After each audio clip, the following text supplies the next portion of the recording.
Well, this guy here, his name is Tundra. He's our new Arctic wolf that we just introduced to the female that we've had for 7 years.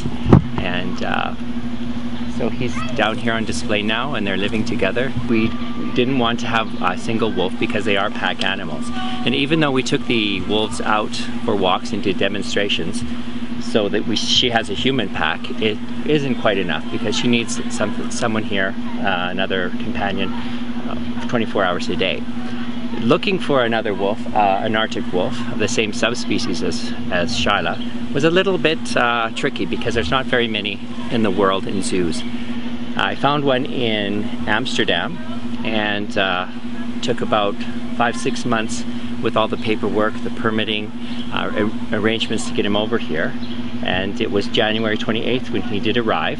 We had him in quarantine for several weeks, and then we had to come up with a plan to introduce them, because you can't just throw two animals together and expect them to live happily.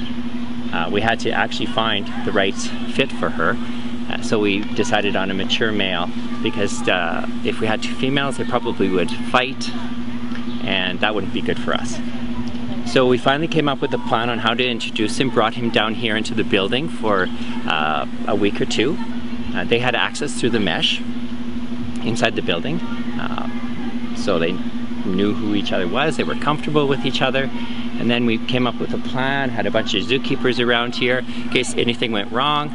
And then we opened the door and he came out, and she just looked over at him and said, who's this in my area? And she just walked away and wasn't quite interested in him. And he was, I don't know what he was thinking, but it was like, he wasn't thinking about her. He was like, oh wow, I got a new area here to explore. And so he was going around exploring, and she was just like, I don't know, don't really like the guy that's intruding on her territory, but she's liking the company now, and they're getting along very well. I think she's a bit of a boss when it comes to the two, because he came near her just a little while ago and she gave him the look and he sort of backed off.